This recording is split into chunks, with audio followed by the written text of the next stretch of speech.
नमस्कार, मेरा नाम पूनम यादव है और मैं भावराव देवव्रत सरस्वती विद्या मंदिर के कक्षा 10वीं की छात्रा हूँ। आज मैं आप सभी के सम्मुख अपना यह प्रमुख फसलों पर चार्ट लेकर प्रस्तुत हुई हूँ। प्यारे भैया बहनों, जैसा कि आप सभी जानते हैं कि हमारा भारतवर्ष एक कृषि प्रधान देश है और यहाँ की अधिकतर जनसंख्या खेती बाड़ी के जरिए अपनी आजीविका कमाती है। तो हमारे भारत में उगने वाली प्रमुख फसलें और उनकी जानकारियों को लेकर मैं आपके सामने प्रस्तुत हुई हूँ। आशा करती हूँ कि यह आपकी पढ़ाई में आपको हेल्प करेगी। सबसे पहली प्रमुख खाद्यान्न फसल है हमारे भारत की चावल, जो कि सबसे ज़्यादा उगाई जाती है और पूरे विश्व में भारत चावल का दूसरा सबसे बड़ा उत्पादक है। चावल के लिए अनुकूल जलवायु होती है 25 डिग्री सेल्सियस, उच्च नमी और 100 सेंटीमीटर से अधिक वार्षिक वर्षा चाहिए होती है। यह उत्तर और उत्तर पूर्वी मैदानों में अधिक उगाई जाती है, यानी गंगा नदी के आसपास के मैदान और डेल्टा क्षेत्र। सबसे ज़्यादा भारत में यह पश्चिम बंगाल में उगाया जाता है। पश्चिम बंगाल में वर्ष में 3 प्रकार के चावल की खेती होती है। उसके बाद आंध्र प्रदेश, पंजाब, तमिलनाडु और केरल।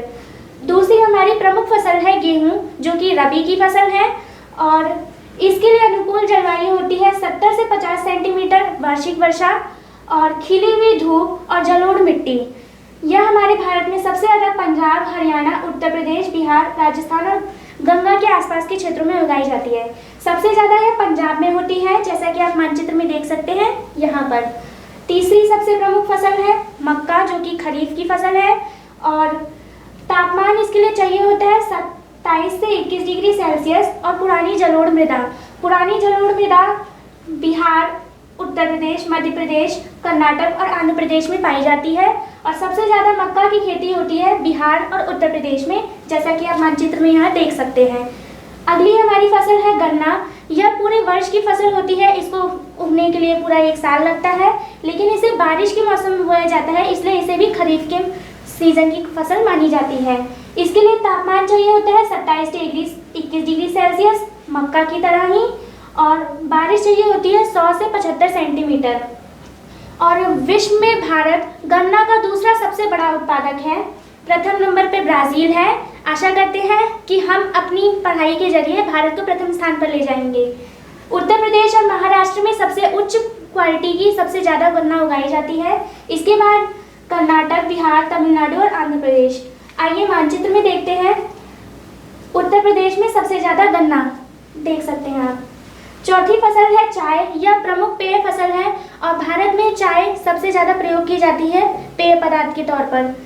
इसके लिए सुगम जल निकास वाले ढलान चाहिए होते हैं, यानी कि सीढ़ीनुमा खेती की जाती है ढलानों पर, और वर्ष भर कोष्ण, नम और पाला रहित जलवायु, यानी कि नम और ह्यूमिडिटी होनी चाहिए, मॉइस्चर होना चाहिए, लेकिन पाला नहीं पड़ना चाहिए। और श्रम गहन कृषि, यानी इसमें बहुत ज़्यादा मेहनत की आवश्यकता होती है, वर्ष भर इसमें मेहनत लगती है। सबसे अच्छी चाय की क्वालिटी हम सभी को विदित है असम में होती है।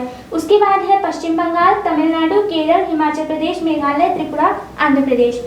हम मानचित्र में देखते हैं सबसे ज़्यादा असम में चाय उगाई जाती है और असम की चाय की क्वालिटी सबसे बेस्ट मानी जाती है दार्जिलिंग की पहाड़ियों में। अगली है पेय फसल है कॉफ़ी। चाय के बाद जो प्रमुख पेय फसल मानी जाती है वह कॉफ़ी है और यह कर्नाटक की प्रमुख फसल है। और तापमान इसके लिए चाहिए होता है हमें 15 से 28 डिग्री सेल्सियस, यानी कि नॉर्मल टेम्परेचर, और वर्षा हमें 150 से 250 सेंटीमीटर अधिक वर्षा की आवश्यकता होती है इसकी सिंचाई के लिए।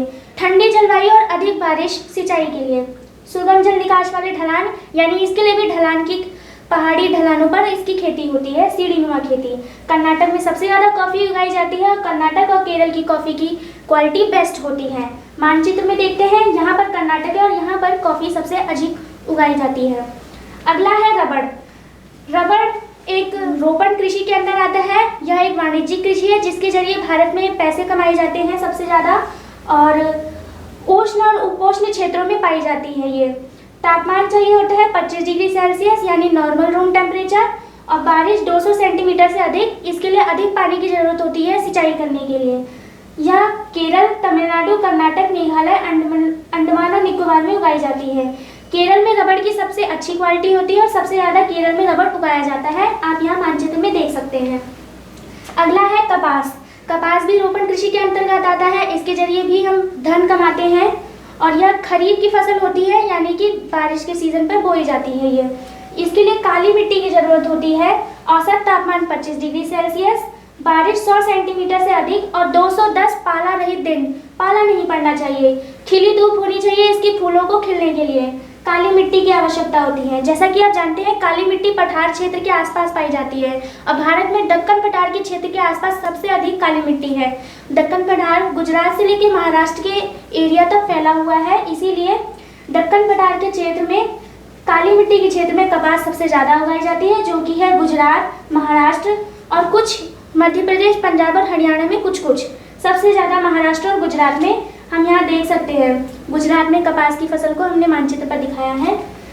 और सबसे अंतिम फसल की मैं बात करती हूँ, जूट। जूट को पटसन या सुनहरा रेशा भी कहा जाता है। इसके जरिए टोकरियाँ और अन्य इत्यादि धन कमाने की चीज़ें बनाई जाती हैं। तापमान चाहिए होता है 30 से 25 डिग्री सेल्सियस। बाढ़ वाले मैदान, यानी जहाँ आसपास नदी हो और सिंचाई की सुगम व्यवस्था हो।